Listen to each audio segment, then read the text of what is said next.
Hello, everyone, and welcome to Seriously Loco, the Seriously Crazy fan podcast for Group C winners, El Paso Locomotive.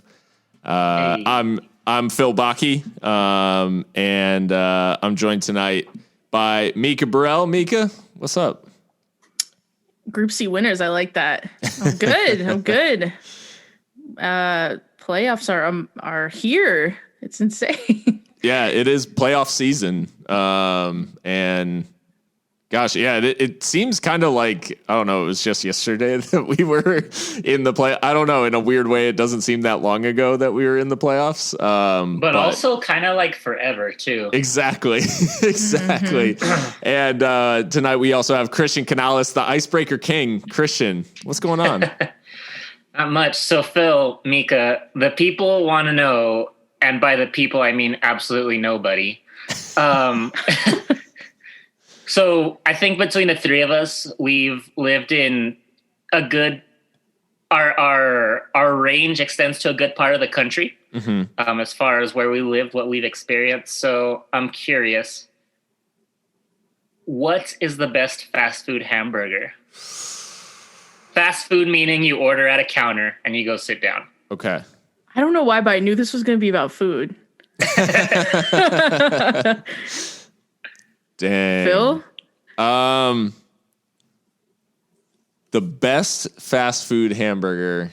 I mean, this is going to sound like I'm pandering, but I promise I'm not, because I've lived a lot of places and I've eaten a lot of fast food hamburgers. But the one that I genuinely like, and I will go out of my way to get, is Whataburger. And that's not even a joke. That's not, and I'm telling you, that's not coming from a place of bias. Like, this is researched. This is a well researched and well. Are you thought out saying that take. because Whataburger is now owned by a Chicago-based corporation? No, yeah. You've got your feet in both pools, Phil. I forgot about that. Damn. I'm saying I've had the other contenders, the other competitors, and I don't know. There's something about Whataburger that I keep coming back to. So that's it for me. And I mean, there isn't like an iconic in Chicago. The fast food stuff I like veers away from hamburgers, like most prominently. So yeah, Whataburger for me. Mikka? You know what? I actually have to agree with that. I'm kind of the same. I think where I'm from the East Coast, and the fast food there is not so much burgers and fries. I mean, if you want that stuff, you go to like a diner or something. And Shake Shack is like that's like a Shake recent Shack's bougie. That's like a recent bougie thing. So it's bougie, and it's stupid because you have to go in two separate lines for burgers and for fries. So it's like, what the hell? This is a lot of fucking work, and I'm not about it. It is good, but like Whataburger though definitely hits the spot. I have had family come visit me here in Texas, and they love it too. So true. I don't think it's heresy to say that. It's just consistently good. Like any Whataburger you go to, you know it's gonna be like good. Yeah. And there's so many choices, so many ways you can do things. Obviously, with all the stickers they put on, like you can pretty much have it any way you want. And Whataburger's undefeated. What can I say? Christian, I mean, you are like broadly Texas, or more broadly Texas than us. So I like Whataburger. My problem, and it's one of those things where someone will be like, but wait, that's a problem, is that like I feel like their burgers are like gigantic. And so I have to be like super hungry to want Whataburger. That's a feature, not a bug. That's yeah. So that's why I wouldn't say that it's my favorite. I actually have two that I'm in between. Neither of which, well, actually one they have here in El Paso now, just recently opened. So Freddy's, there's a place called Freddy's. Mm-hmm. They're building one right by my house, and I've never been. It's super good. So they're building one they finished building one on the east side, like on Zaragoza on Montwood. And apparently weekend, the line was like all the way down to I-10 and like out to Horizon. It's like, are they doing COVID testing here? What are y'all doing? So I have only had that in San Antonio. I haven't had it here yet, but I'm excited in about 3 months when it dies down to go. And then I'm also a pretty big fan of not Shake Shack, Steak and Shake. Steak and Shake. Yeah. That's a good one. Steak is good. I think that they're just super affordable too. That's my thing, is that they're super cheap too. Yeah. But any love for Five Guys? Overpriced. It is kind of expensive, but it's good. I don't know. I enjoy Five Guys. I just hate myself when I'm done. Like, because it's too much. Or? There's something about that burger that is so like over the top. Like it doesn't eating a Whataburger like doesn't make me feel disgusting afterwards. Like in terms of the amount of grease involved. Five Guys, it's like, okay, we put the burger in there, the cheese is like oozing out the sides, and we covered it in a ton of fries also that just came out the fryer. We did not wipe them down. We did not put them on a paper towel or anything. We just went straight into the bag. And yeah, so then literally I feel like I just took the burger and like rubbed it on me after. Like that's what I feel like I just ate at Five Guys. Like my cousin Jr. commercial. Oh my goodness. My cousin used to work at Five Guys like in high school, and he always said, don't get large fries, it's a scam. Like we do more scoops on the medium. Yeah. No, that's a lesson learned like immediately at Five Guys. But no, I think that's a good one. Now I want a burger. Damn. Yeah. Damn you, Christian. Come on. And I'll have to try Freddy's because it is like going up on this side of town too. So that's awesome. Stuff. Yeah. It's almost 9 o'clock out here. I can't be like jonesing for a cheeseburger. Like I already ate dinner. No, I like that one. But unfortunately, I'm about to bring the mood down. So I hope you guys are ready. But we've got some serious stuff to talk before we get into all the analysis and wrap up from Locomotive's 4-0 win over Monarchs at the weekend. And then obviously we'll talk playoff stuff later, but big news across the USL for the last couple of weeks has been the events surrounding San Diego Loyal. First with the racist incident against LA Galaxy 2. And then most recently Junior Fleming's using a homophobic term against Colin Martin, and San Diego Loyal choosing to leave the pitch right after halftime and not play out the rest of the game. USL initially deciding to award Rising the win 3-0 for a forfeit, which is the league's rules and rules across most of world football. But Junior Fleming's was found to have used this language following the USL's investigation, and they've issued him a 6-game suspension. And then Phoenix announced that he won't be playing the rest of the season, and he'll be on administrative leave. Mika, we'll start with you, but what do you make of this whole situation? And I mean, from your perspective, do you think the league has gotten it right in terms of either the punishment to Fleming's or how they've handled this forfeit situation? Yeah, I mean, I think it goes without saying this is obviously an absolutely terrible situation for San Diego Loyal and their supporters.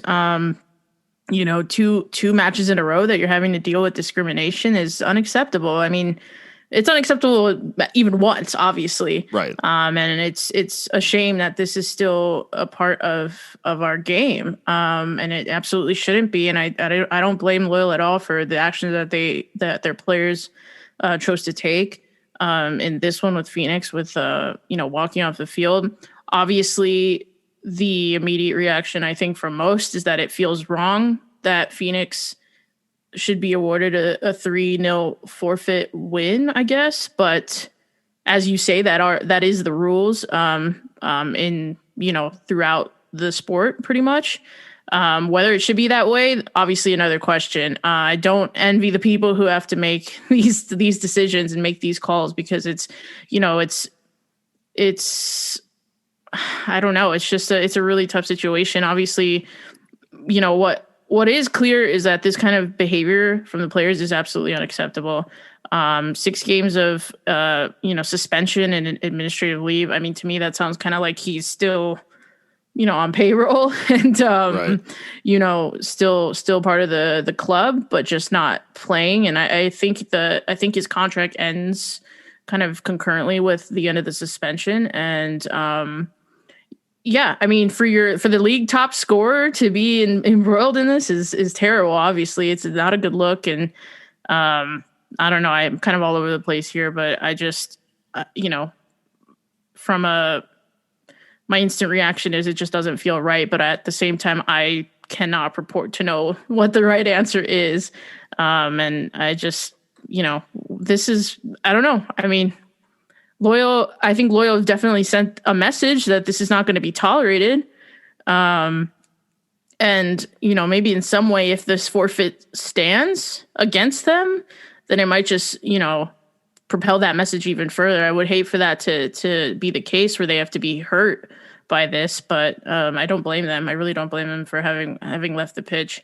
And yeah, it's just a really terrible situation. And, we'll see if Phoenix comes out with more of their internal punishments maybe, but I don't know. It seems like that's kind of the end of it. But we'll see. Yeah. And I think the issue right now is obviously like the law is the law, but Christian, I guess in this situation, it seems like we've had obviously Loyal involved in these two incidents, and it seems like, they vacated their result or attempted to vacate their result against Los Dos. And it ended up being decided that it would go down as a 1-1 draw. This one, they lead the match 3-1 at halftime and end up losing 3-0 due to this incident taking place. Do you think that USL will maybe examine the rules and maybe take a stand? Do they have an opportunity here, I guess, to take a stand and maybe make some kind of law surrounding this sort of thing? Yeah, I mean, I'm surprised there isn't I don't know. I guess it's hard. I think in this circumstance, it's hard. And I feel like in a lot of these circumstances, it's hard to make that because, yes, we want to say that all of this is not going to be tolerated, but it's one of those things where you have to be careful not to paint with too broad a brush when you're making these rules, just because all of these circumstances probably have very different elements to them. So I think that it's hard to, make a rule that says this is what's going to happen. What I will applaud the league for, I guess, is consistency. Because if I'm correct, the same discipline that the league handed down to Flemings was the same one that they gave to Ontiveros from Los Angeles. So, that's good, I guess, even if maybe it's some people think it's too harsh. Some people think it's not harsh enough, depending on, what side of the coin you're on with this one. But to know that they're being consistent, at least, is encouraging to me. That means that they're at least being careful about it, about how they're handling it and not wanting to, prioritize one thing over the other, say that homophobia is worse than racism, that kind of stuff. That's how I see it. I feel like I have to take this opportunity to credit Landon Donovan, because during his playing career, obviously he was one of the best players to come through the men's national team, and he had some successful stints at some different teams. But I never, I'll be honest, I never thought that highly of him as a player. And I always kind of questioned his decision not to really make a go of it in Europe and really give himself kind of a shot at being a top player in the world game versus a very, very, a MLS legend, I guess. However, these last few these last couple of weeks and his actions, especially, in that now widely disseminated and recorded interaction with the referee and Rick Shantz on the sideline during this match, I have to give a lot of credit to Landon, because I think he's showing the qualities that people see in him to go into management, and like, he has his team's back. He has the moral fortitude to take a stand in something like this, and not just, hey, like, cool it, we're winning. Like, I think it would have been easy to try to calm his player down and say, like, hey, like, don't let it get to you type thing. Like, he had his players back, and he, so I have to give Landon credit, despite the fact that I didn't give him that much credit as a player. I just think his display of leadership over these past couple of weeks during what has been a very trying time, obviously, for his players and for the club at large and the fans, everyone around the organization. I think it just shows a lot of courage, personal courage to take that on and actually take a stand against it. So it is a very odd situation in that I think people are used to, and we saw in the response of Rick Shantz, like, we saw that people are used to this not being a big deal. So hopefully we're seeing a paradigm shift in USL, and this sort of thing is not going to be tolerated because, they're competing, things get said in the heat of the moment, because obviously that's not acceptable. So, anyways, any last thoughts on this before we move on to greener pastures, I guess? How about Rick Shantz asking Landon Donovan, how long have you been playing? Yeah. Bro. Clown. Yeah, that was rough. And Rick has finally come around with a better statement. I'm sure it was written by the finest copywriters that Phoenix could get their hands on. But anyways, moving on to the bright spot of this episode, and hopefully the rest of it will be a lot more fun. El Paso Locomotive FC, aka the Dark Horse group winner. They get a 4-0 win at Real Monarchs to finally lock up that top spot in Group C, which had eluded them for a couple of games. Dominant performance in pretty much every aspect. We saw a pretty changed lineup from Monarchs for most of the match, but overall, guys, and Christian, we can start with you on this. This was a nice little exclamation point to put at the end of this shortened season. Yeah, it's nice to, I think, probably for the first time this season, just win a game the way that we expected to and want to win a game. All these, the teams in our group, especially, the non-qualifiers in our group, they're, you obviously respect your opponent, but I don't think Colorado is like a team that we should have 2 0-0 draws this season. Just that kind of thing where we had a really good season, but underperforming still, I think. And so this is one of those games where they went out and just played the way that they should, especially given the roster circumstances with Monarchs. I think they had kind of packed it in for the season. There were some injuries too. So a lot of these were people who had seen 0 minutes this season, so we played the game how we were supposed to. And I think it's just a well-timed piece of scheduling for it to happen right at the end of the season going into the playoffs. I think that benefits us a lot.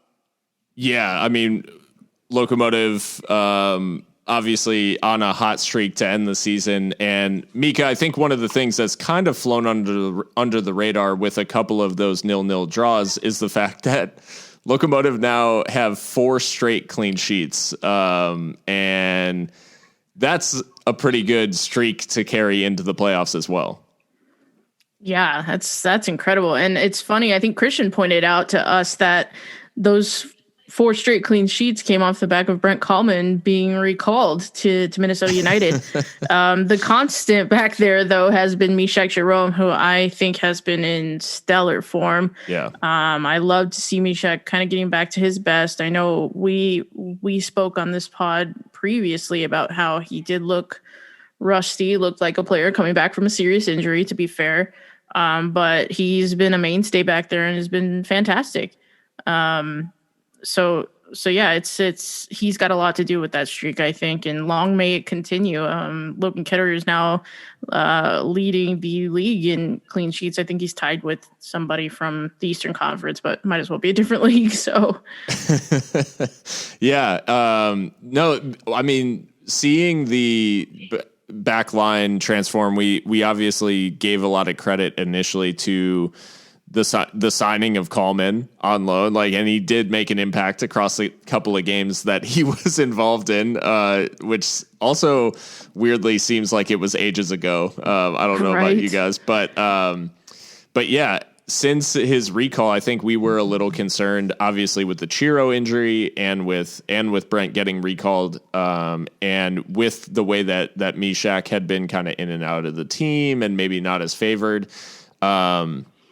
And then, the implementation of Yuma as the other center back.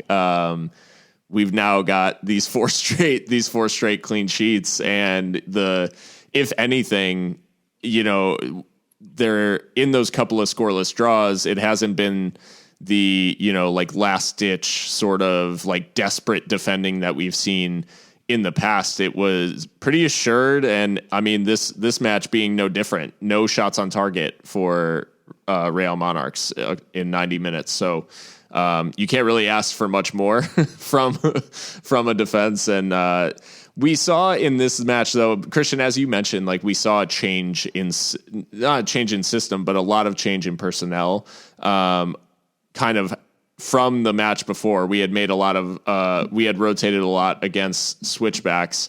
They come out in this one, not too surprising on personnel, but what did you make of Mark employing this kind of, it showed as a Christmas tree, but on the on the graphic, but employing kind of Mahrez and Gomez behind Leandro Carrillo up top.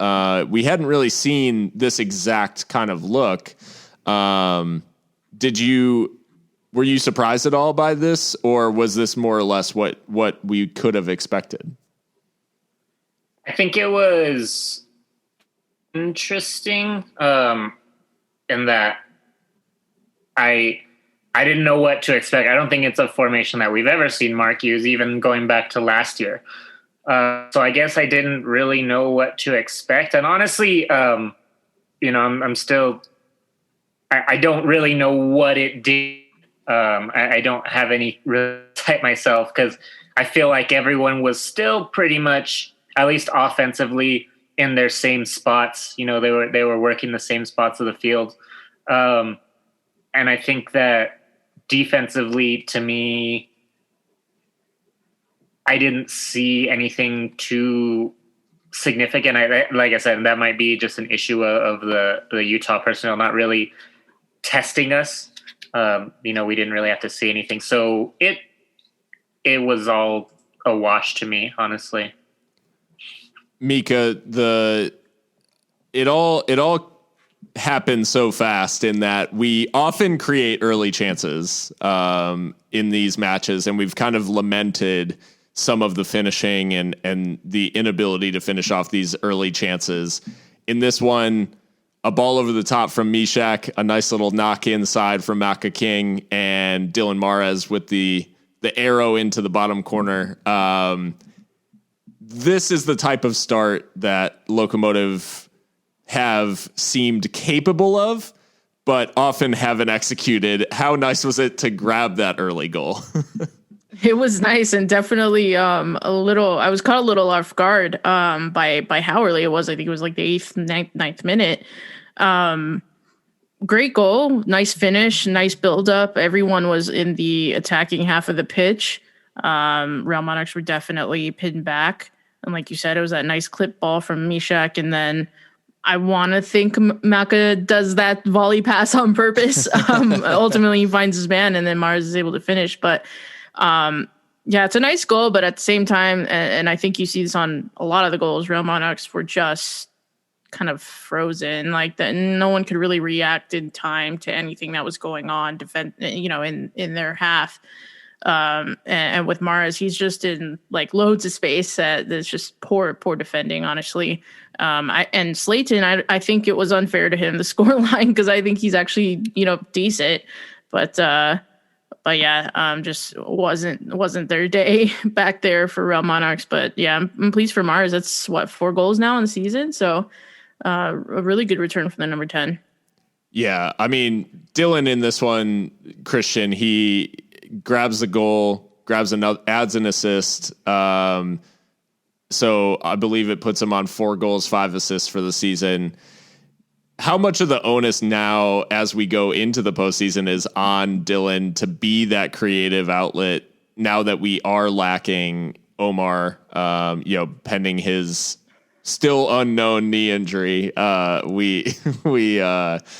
much of the onus now is on Dylan to kind of create more from those central areas? Yeah, I mean, I think it's on him completely.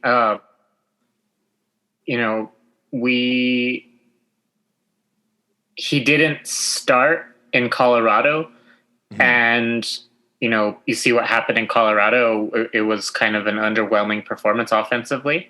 That's the first full game without Omar, I'll say. We didn't have, we can go back to New Mexico. We didn't have Omar for 80 minutes or 70 minutes, whatever. And I think Dylan has a quiet night there too. Another 0-0 draw. Dylan comes alive in Colorado and we have a 4-0 win. So I think that just kind of tells you everything that you need to know, which is, a little bit concerning. I think it makes us a little bit easier to game plan for. I think you're going to see kind of how we were saying with Omar, in the couple games before his injury, he touches the ball and there's 3, defenders on him right away. I think we're going to see a lot of that, in the first match. And if we have a second, we'll see it as long as we're playing. So it's something that I think he needs to be prepared for and either needs to be up to the task of persevering through that, or Mark needs to be up to the task of figuring out where else this is going to come from. But I think that our success is very much dependent on him. Yeah, it is kind of similar to how we felt towards the beginning of the season, where he was really involved in a lot of our buildup. Omar was slower to reintegrate into the team with his whole suspension and everything. Then I think we saw a shift like somewhere in mid-season where Omar became like really a big creative force and caused a lot of problems for teams down the wing, and we created goals kind of differently.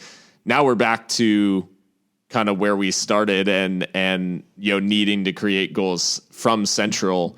Although in the meantime, adding Maka and then having Eder Borelli as well as an option out on the left, I think has maybe given him a little more freedom in terms of we have those threats in those fullback positions to create from wide.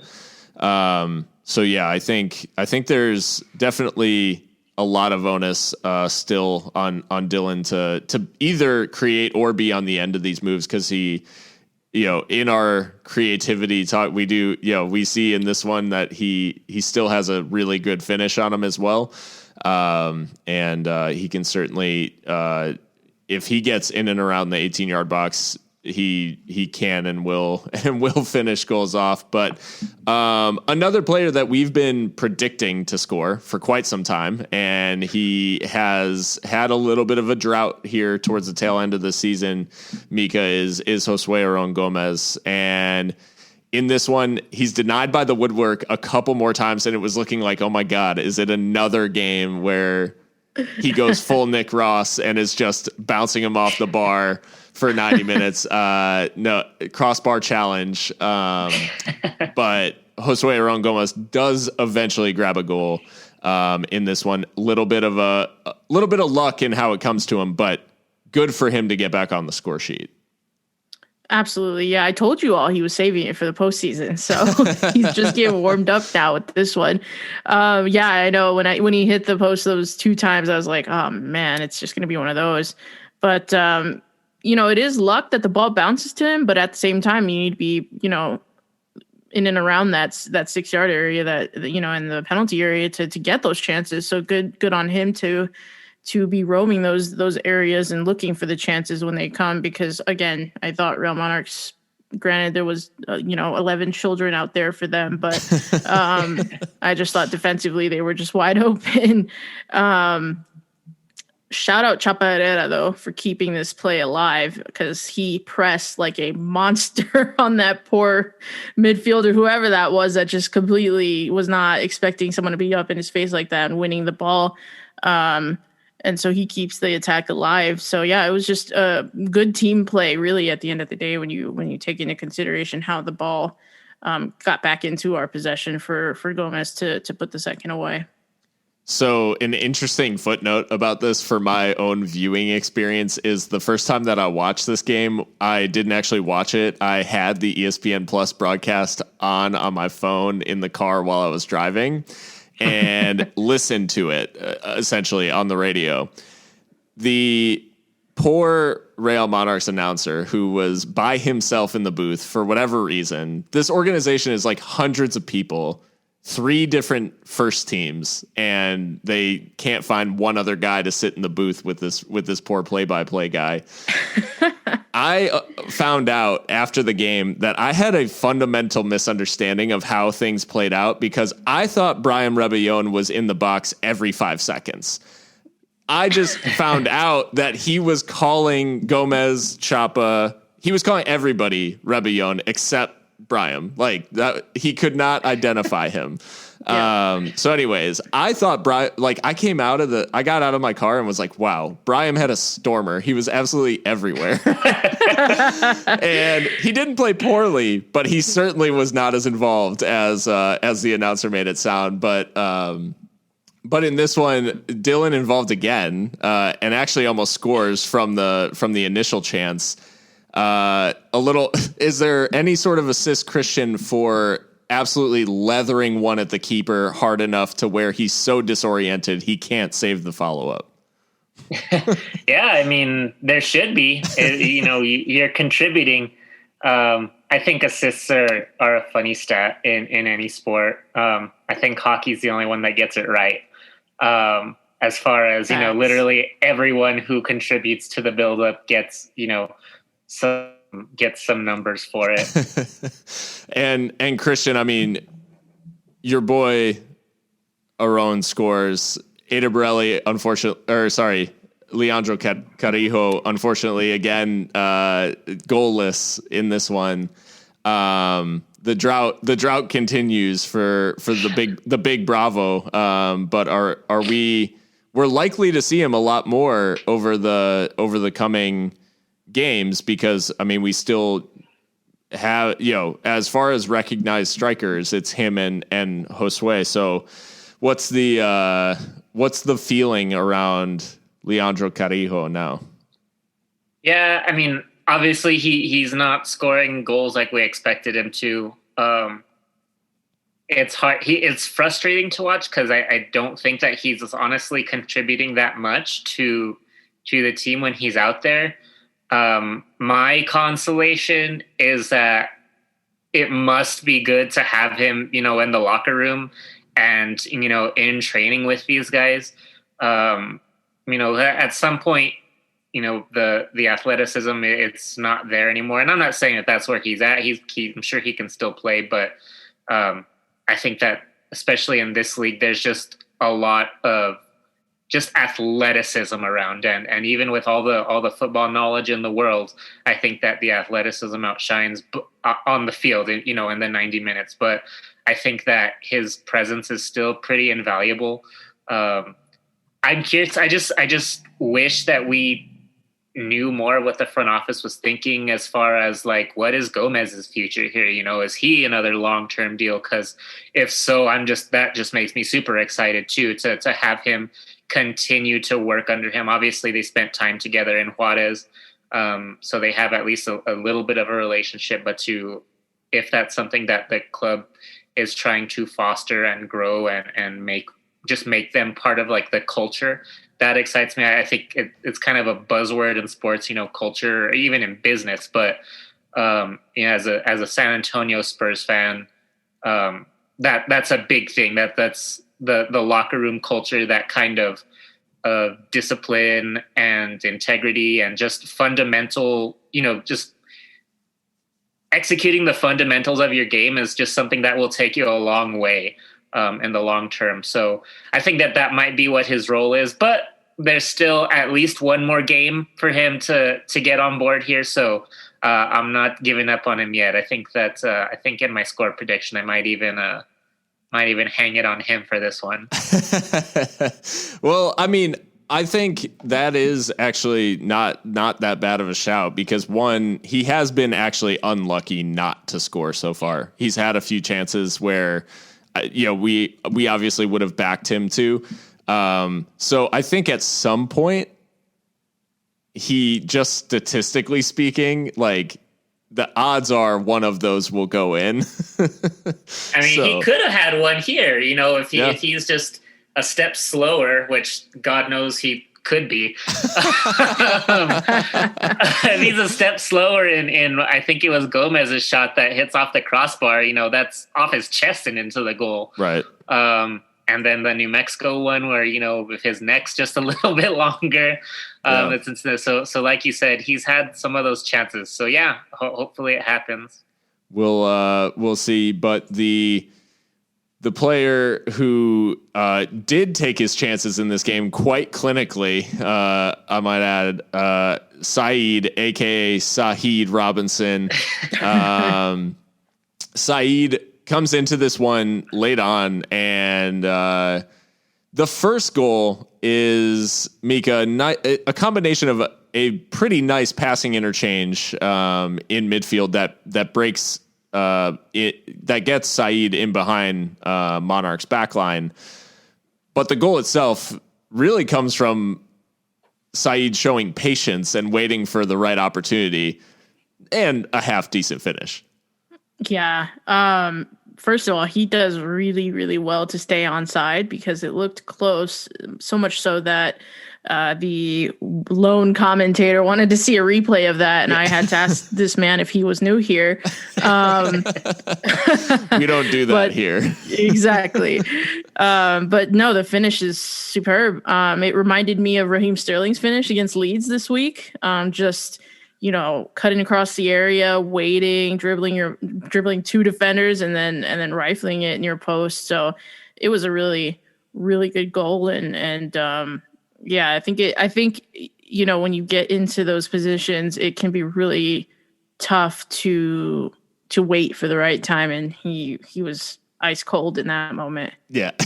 He gave Slayton the eyes and then just absolutely rifled it. Yeah. Which I think it's always satisfying to see a Locomotive player score a goal like that, because we so often do not put our laces through it. So the fact that he just had no mercy at that moment is just... I was almost worried that he waited a little too long, but then the defender just never caught back up. So yeah, it was great.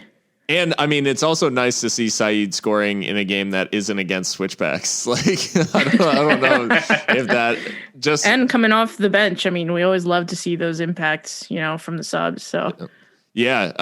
I mean, Christian, is it Edson Partida 2.0? Will Locos Nation be calling for the start of Saeed now that he's got 2 goals in late on against Real Monarchs? I mean, I think, to be fair, Saeed is a little more deserving of a starting 11 spot than Partida, as far as quality and you know, need for him on the field goes. So having said that, I won't be mad if I see those calls.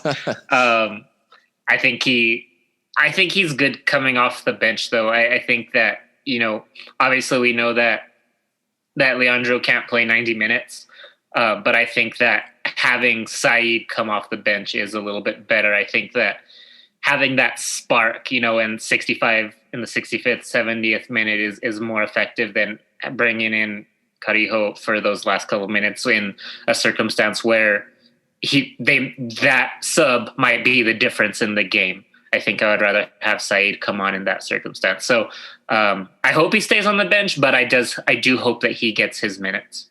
I really like that call too, because I do think we've seen maybe a different type of energy when Leandro's introduced. I wish we could plan ahead and know that, let's grab a lead and then kill it off, because Leandro's 100% the sub for killing the game and being able to back his defender up and hold up the ball, draw fouls. He's a master at all of those things that waste time. Whereas if we were chasing a goal, bringing on Said is totally the move. Just he's very dynamic as a player. I think we see from his movement in this game, he creates himself these two opportunities. His off the ball movement is what gets him both of these goals essentially. The second one, Christian, is a little bit opportunistic, obviously, in the way that it comes about, and it is a giveaway,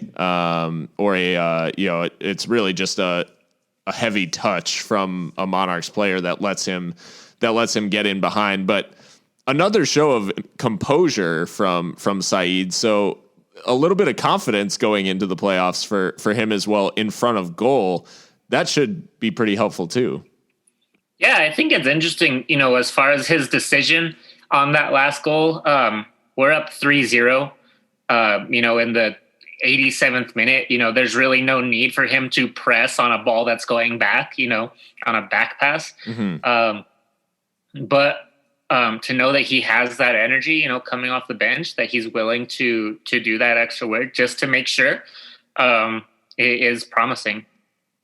And Mikka, ice cold on the finish again, actually, in this one. And those one-on-one opportunities, I think in the first one, he obviously waited to get that opening. The second one, he kind of wastes no time and takes the chance a little early.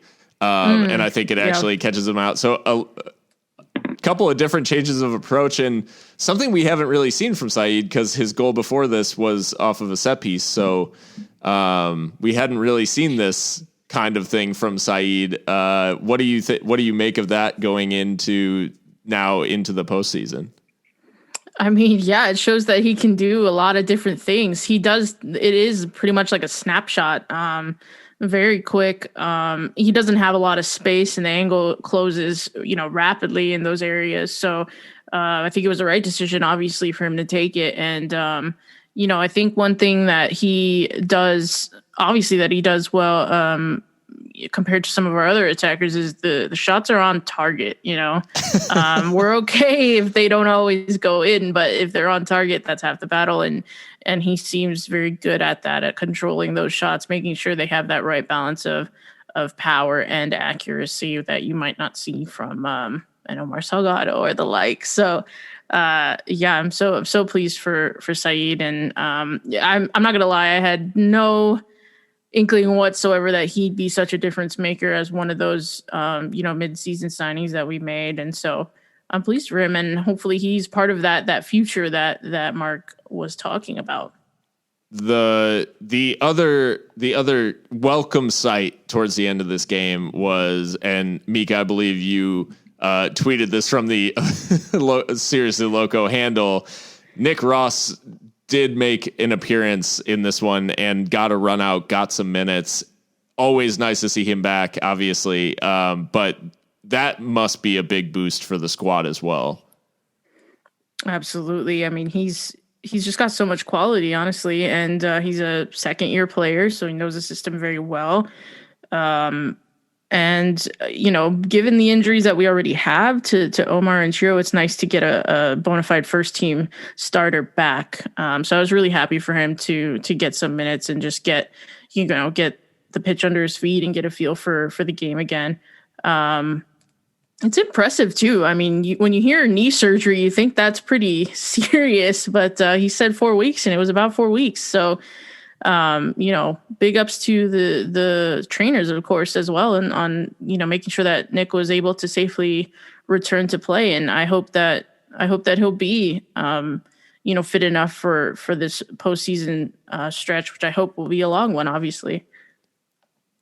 Christian, we have another game where Yuma is wearing the armband, goes completely just crazy as normal, like just plays extremely well in this one. And if I told you at the beginning of the season, Yuma team of the week as a center back, what's your reaction for our newly found, like a new signing, Spanish center back?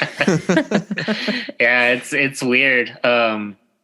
It's weird to see. It's one of those things where if you tell me that, I'm thinking, man, like, good for Yuma, but like, what kind of shit place are we in as a team right now? Like, I thought we left these problems behind in 2019. But he has adjusted very well. I assume that he doesn't really have a history playing center back. It's not kind of like Fox where, we were forced to put him in the 9, but, he's done that in college, that kind of thing. I have no idea what his history, playing that far back on defense is, but, just credit to his professionalism for taking that armband and, taking the hand he was dealt and just making the absolute best of it. I was having this conversation on Twitter with USL Pony, who is a member of the USL show, and picked Locomotive to go quite far in the playoffs. But Mika, I mean, low key, this combo of Mishek and Yuma is a very effective pairing in central defense, even though on paper, and maybe when you look at them on the field, you're thinking this shouldn't work based on the massive players we've had back there before. But this pairing is totally functional. Yeah, it is. Again, to be fair, I think in this one, the opposition wasn't up to scratch. Sure. But Yuma has done it, in previous games. So it's great. It's great that we have that flexibility. We're able to kind of plug and play.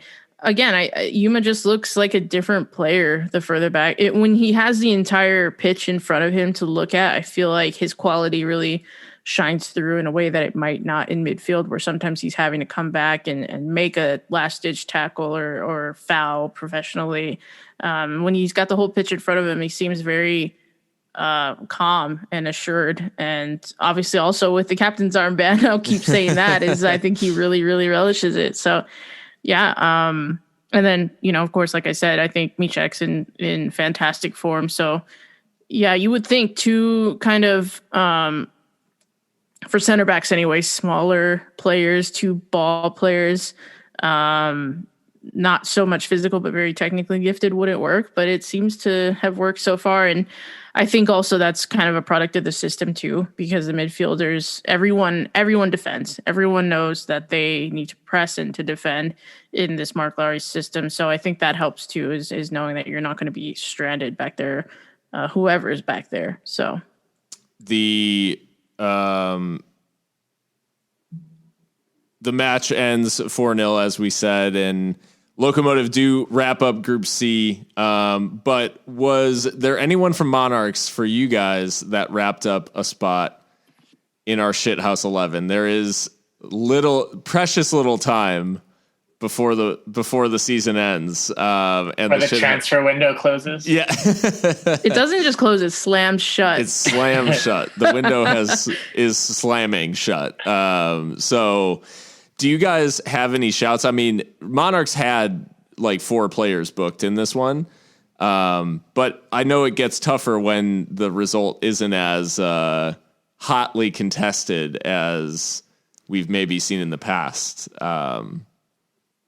But anyone clear that bar for you guys for Monarchs?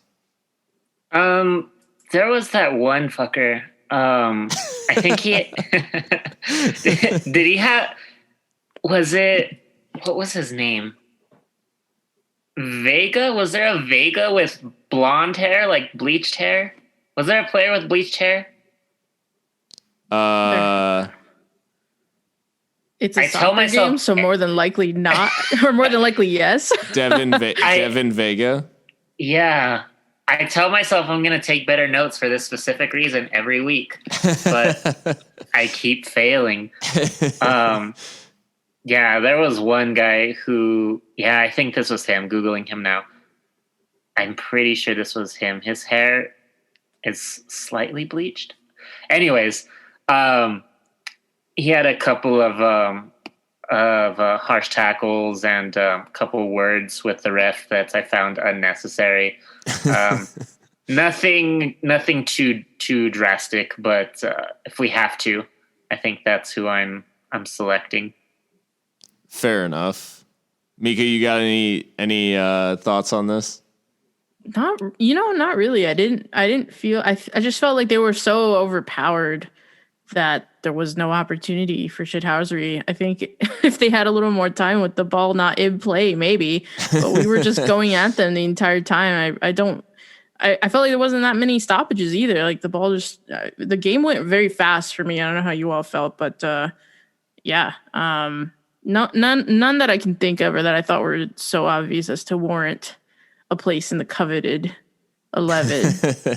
The only shithousey thing that happened for me was the commentator kept bringing up the Western Conference Final, and I felt attacked.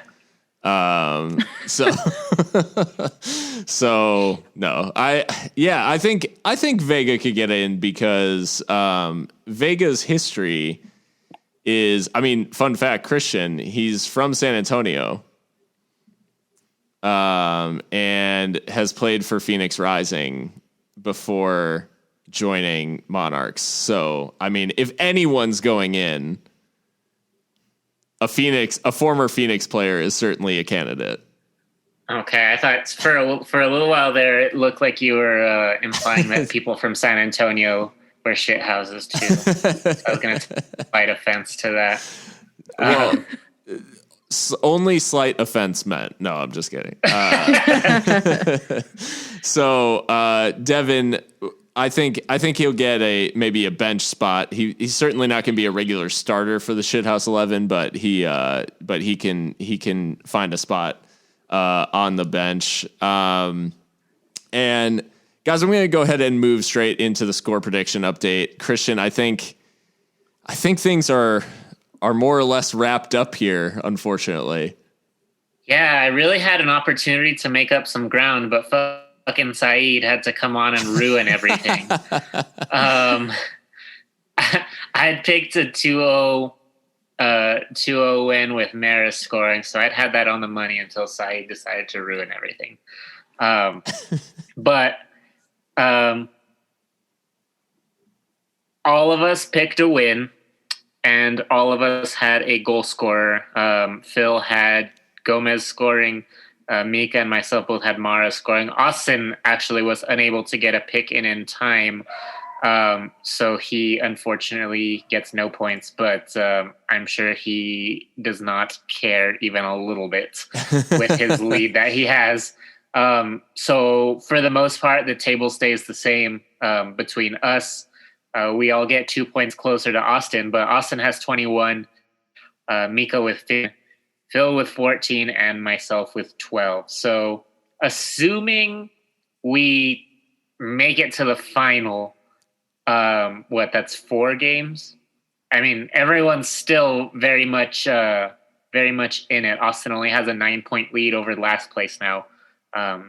So two perfect scores and a 1-pointer will take away his lead. So still alive, guys. As long as Locomotive are still alive, all of our pick'em hopes are still alive. No pressure. Yeah. I think we'll just take a quick break, and then we'll be back to talk playoffs and the matchup against FC Tulsa at the Swap next Saturday. So stay tuned.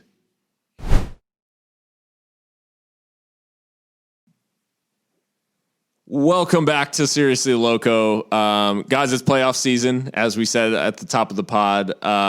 The bracket's been released.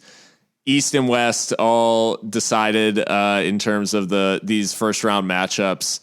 And I'm just going to ask this general question before we get into Locomotive's matchup against Tulsa. Obviously, there's a lot of compelling matchups, with these remaining teams and with group winners facing group runners up and all of those.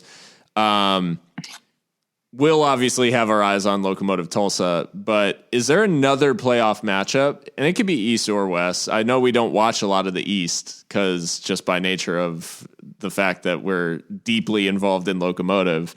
But are there any of these playoff matchups like that stick out to you as really compelling versus, I think in the past we've seen maybe a play-in game that's like not that interesting, whatever.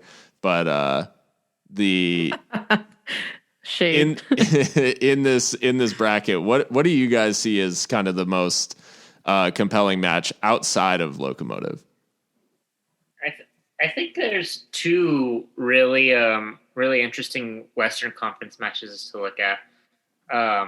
Obviously, the San Antonio, New Mexico one has a direct impact on us as far as the result, right? Who we play. But I also think that another element to that is, New Mexico kept San Antonio out of the play-in situation last year. So that's another little storyline to look at. True. To see who can overcome and get their first actual playoff win, in the last couple of years. So that's one thing to look at. I also just think, one, because of circumstances with the suspension and stuff, and also just even if that didn't happen, I think Phoenix and Sacramento is another really good one to look at. Phoenix is obviously, they're still a good team, but they're not last season's Phoenix. Even if Flemings was in the lineup. So with him not being there, that also makes it an interesting one. I think that they are on upset alert. I think a lot of people would still pick them in this conference to end up in the final, just like last year, but I don't think that will happen. And I think that they could be out as early the first round. Yeah, I mean that it is like crazy timing for Phoenix, I feel like, and so much of these playoffs, Mika, as we've talked about, I think in the group chat today, about kind of how playoffs are all about getting hot at the right time and kind of being in a rhythm. Do you agree with what Christian's saying in terms of the interesting matchups?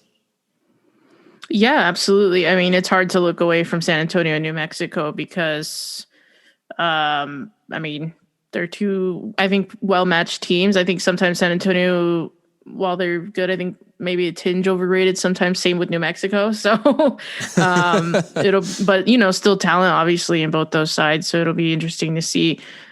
Phoenix, too, there's just been so much turmoil at the club, of their own doing, that I feel like it'll be hard now to kind of get their minds back on football and do something here. Being that these single elimination tournaments are about form, and they weren't playing well against Loyal anyway. So, right. So a lot of things going against Phoenix in that one. I think Sacramento can probably do one on them. Another interesting one, though, is actually in the East. I'm fascinated to see what happens with Hartford Athletic and St. Louis Football Club, because it's literally do or die for St. Louis. I mean, their next game could be their last. So With the news that with St. Louis having an MLS club that they are going to fold, which is really unfortunate. So yeah, that'll be an interesting one for sure. Charlotte Independence and Charleston Battery is an interesting one too. I guess kind of a Carolina derby. Yeah. But yeah. Derek Gebhardt in that Charlotte Independence squad. Mm-hmm. Facts. Yes. First ever goal scorer. So yeah, should be a very interesting playoff season indeed. Yeah, I think you guys are dead on, and I have to shout out in the East as well, Louisville City versus Pittsburgh, which is a first round matchup that is a rematch of the Eastern Conference Final from last year. Mm-hmm. Pittsburgh, I don't think are on the same level that they were going into that game against Louisville last year, but that'll certainly be a kind of a big matchup in the first round of two teams that had a chance to play in the final last year. So always interesting when you see that kind of matchup so early on. But yeah, I think we may as well dive into the matchup we're all here to talk about, though, which is Locomotive at home against FC Tulsa, the new boys or the old boys reimagined as a bird. And and FC Tulsa, I mean, I think we kind of joked a lot about FC Tulsa online and in our group chat in terms of kind of like, why is there this hype around them, and the results weren't really matching the level of excitement around this squad. But in recent times, it hasn't really been that way. I mean, Tulsa has kind of matched Locomotive in a way in terms of their goal production. And Christian, I mean, you were bringing up the stats. Like, a lot of our stats are eerily similar when averaged across this whole season. Yeah, I mean, interesting to see. I think that we were all kind of saying, for the last couple of weeks, we just, anyone but San Antonio. But I think the way it turned out, that this 2 seed in Group D is not going to be a cakewalk either. I think that home certainly helps. Obviously, we played most of our games at home this year, so this particular stat that I'm about to spout is kind of skewed. But I think 23 points at home this year. 7, 1, and 2, mm-hmm. And I think 2, 1, and 3 on the road. So we're not, kind of the road warriors that we were last year. So every home game that we can get certainly helps. But yeah, Tulsa, it's not going to be easy. I'm just thankful that we do have that at least this home game for this round. So Mika, I mean, FC Tulsa, obviously a little bit of an unknown to Locomotive fans in the sense that we haven't played them since they were the Roughnecks last year. So unbeaten in 7, and they've won their last 3. Looking at some of the performances, though, I mean, there's a lot of kind of these scoring draws, maybe a little bit different than what Locomotive's done in terms of a lot of the draws are scoreless, but some scoring draws, and then a couple of games that they've won, obviously close games against San Antonio, and then a really close high-scoring game against in-state rivals OKC Energy. In both of those games, maybe offensively outperformed a little bit and got the win, despite the fact that their opponent maybe played a little better in terms of output. So do you think that maybe there's an element of like the performance is not matching their results? And do you see like maybe some regression here, or is it going to be, this is a team that finds a way to win, especially in recent times where they've, fought back or had to score like 3 goals against OKC? Yeah, it's an interesting one because I'm gonna full disclosure. I have not watched a lot of FC Tulsa this season, but just looking at the numbers, it seems like they are very accurate. Their shooting accuracy is nearly 50%, which is much higher than, or a little bit higher than Locomotives and a lot of other teams in the league. So that, to me, that almost tells me that in some of these results, they've had, the talented players kind of pull them through, the ones who can produce those kind of numbers. Another thing too that I kind of noticed is that Michael Ensien almost exclusively plays a 4-3-3 and almost exclusively plays the same starting 11 every game. There's not a whole lot of rotation in that FC Tulsa side. So while that can be a good thing in terms of continuity and 11 guys who are very well drilled in the system, come playoffs time, that fatigue might tell. We're not that kind of side. We rotate quite a bit, comparatively speaking, and have players playing, quote, out of position at times. So I think that's also going to be an interesting aspect of this matchup because, otherwise we are very similar, statistically speaking, at least. So, yeah, and they've only won twice on the road. So while the home wins may be a little skewed that Christian cited there, I think that still bodes well for Locomotive, and it'll be up to Eighth Notch and the fans to really make it a cauldron, and make it an imposing place. Even though we're going to have significantly less people in the stands due to COVID restrictions, but I think ultimately we can take this one. Christian, I mean, FC Tulsa, a lot of their goals have been scored by Marlon and Dario Suarez, with a couple goals thrown in from the supporting cast here and there when needed. But those two danger men, I mean, we're obviously used to a team playing a 4-3-3 and having those type of players in the form of Sandoval, Amanda Moreno, and Chris Wehan, and we faced a team that has a similar kind of trident to what Tulsa employs. Do you think that we maybe have a little bit of an edge too against this sort of system in that we've had to play a team that employs it pretty rigidly in New Mexico United 4 times already this season? I think so. I think that that's something that Mark likes to take advantage of. I think we've heard him say as much that, one of his, I guess, I don't know if you call it criticisms or just opinions,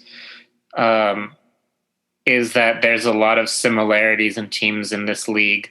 And he looks to be different in a lot of ways. So I think that, I think it's something that him and his, his assistants are very aware of. And so I think that is something that is to our benefit.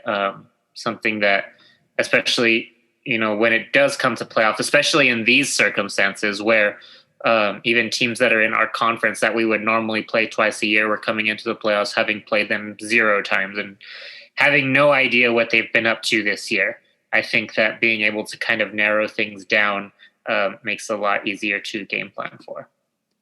I do want to talk about Dario Suarez. I don't know that we've really brought up. I know I've talked about it on Twitter, but Dario Suarez is a really interesting story in American soccer in that he is Cuban, born in Cuba, and was actually called up for the Cuban national team to play in the Gold Cup in 2015.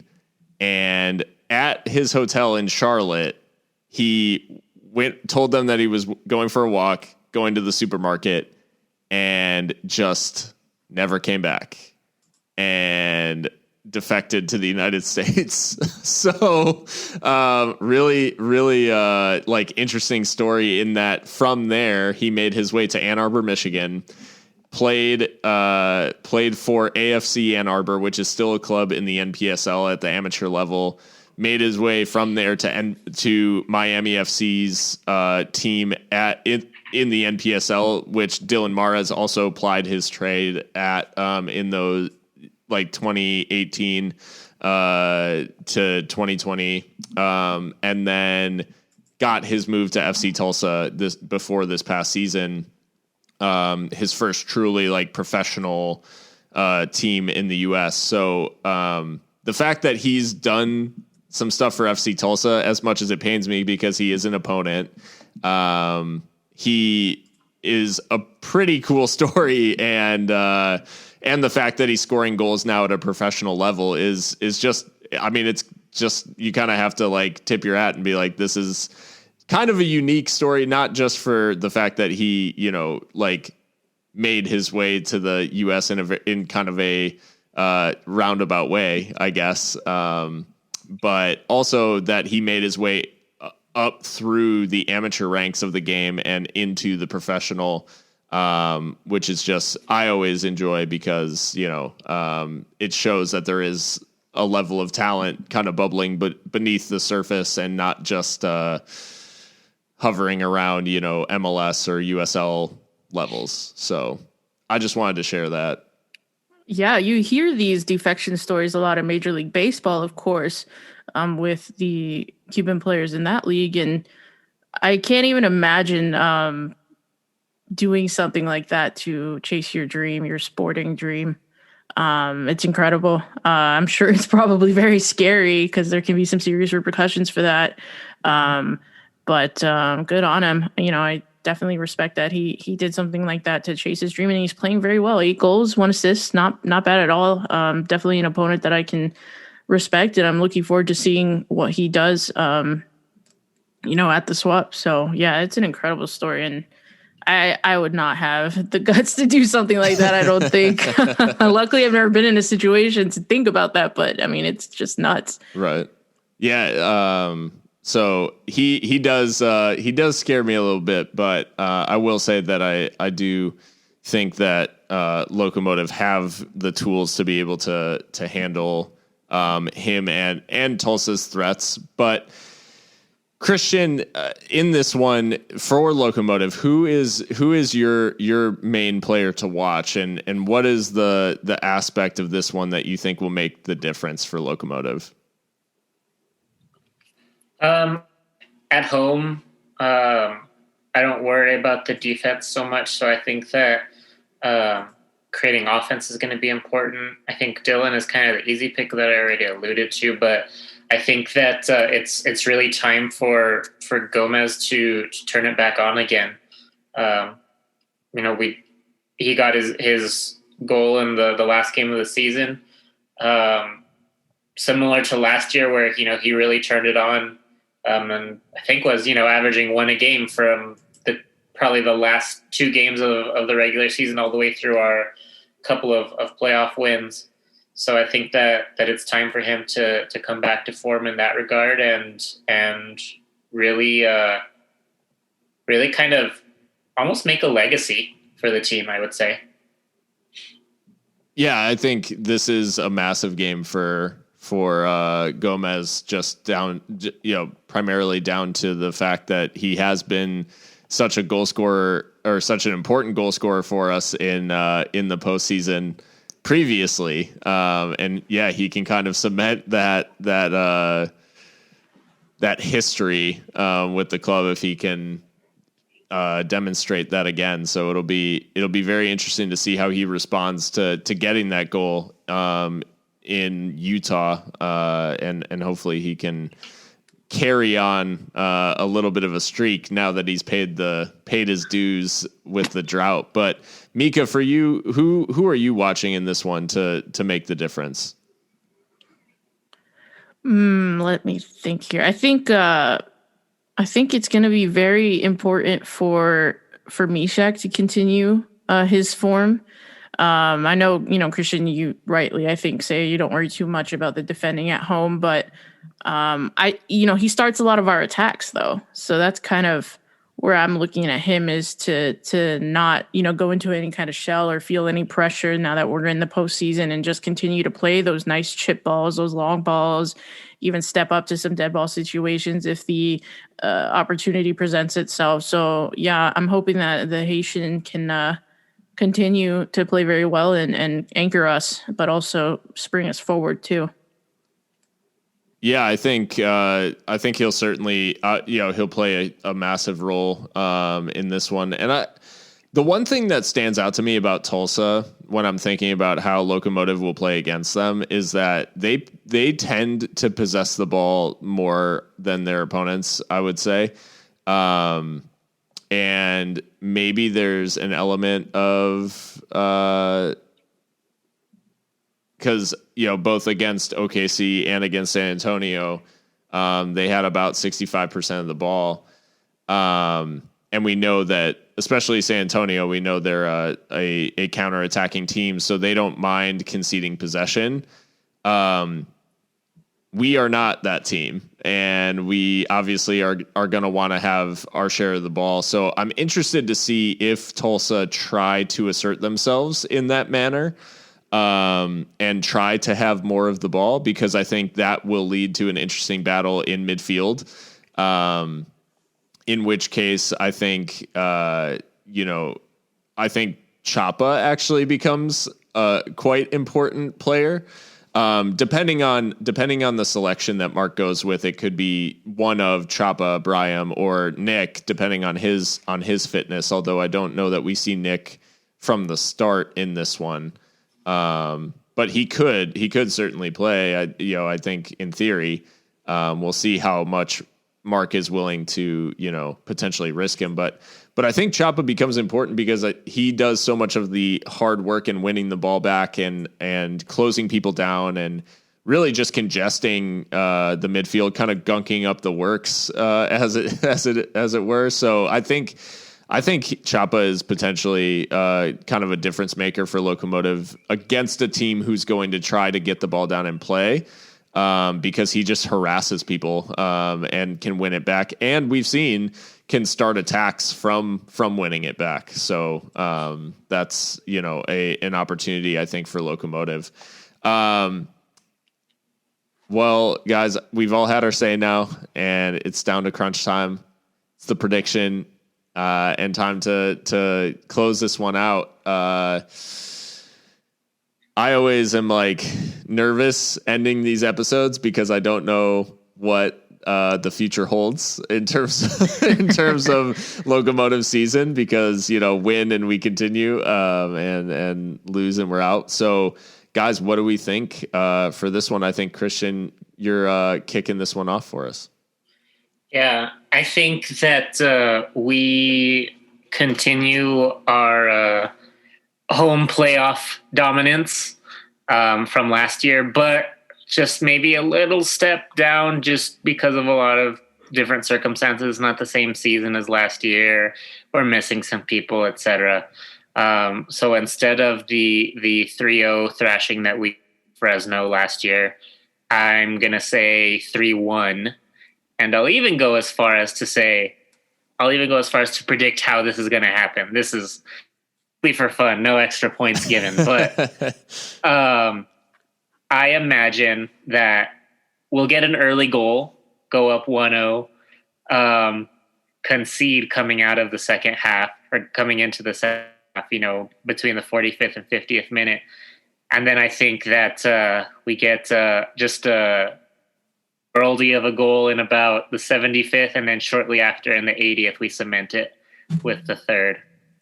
But I do think Gomez will score. So 3-1 with a Gomez goal is my official pick. I like it. Wait, is it my turn? It's my turn. Yeah, you, Phil. Yep. So I like the idea of the 3-1. I like that we're on a good goal scoring run in this last game, because I think it just does give us that little bit of confidence, even if the last two goals came a little bit late. So I'm going to go maybe not as comfortable, but just as solid. I'm going to go for a good old fashioned 2-0 in classic Locomotive style, where the first goal comes around first half stoppage time, and the second goal comes after the 80th minute.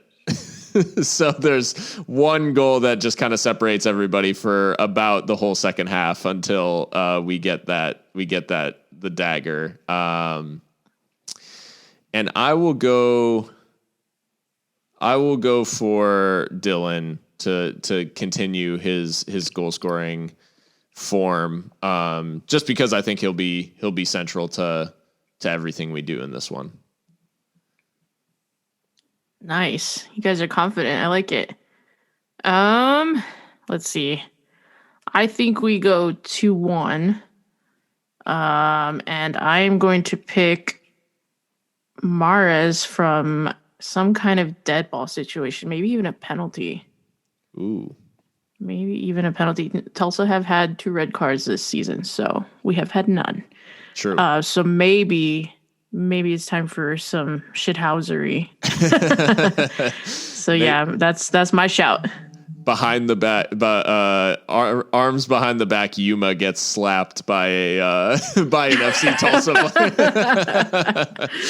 player.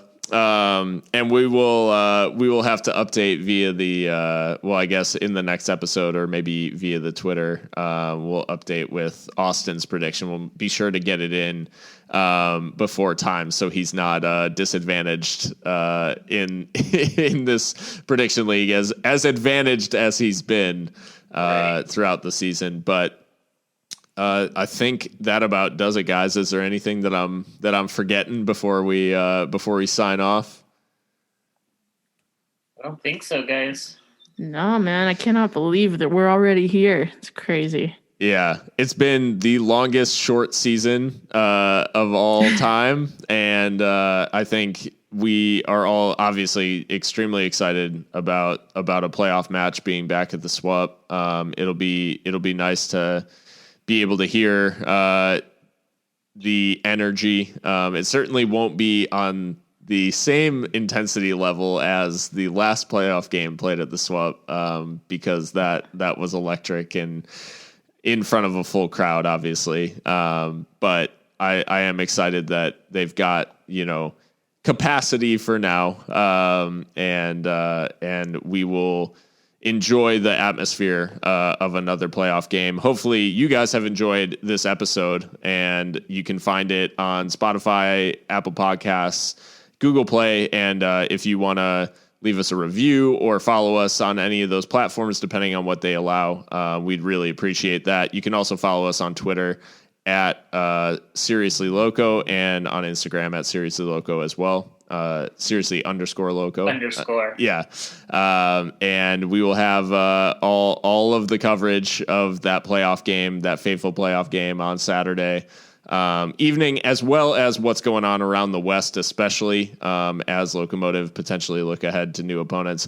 Hopefully the next time we speak to you, we're previewing a match in the Western Conference semifinals. So hopefully this is not a sign off for the season. So wait. Stop the press. What? Austin has a prediction. Oh my God. At the 11th hour. Phil thought you were going to be like, Tulsa has forfeited their first playoff game or something. He says 2-1 Jag. Josue Aaron Gomez to score. So I said 2-1, so that's what's going to happen. 2-1 is correct. Anyway, now you can tell the people to stay loco. Yeah. Well, I think you just did. Until next time, guys, stay loco.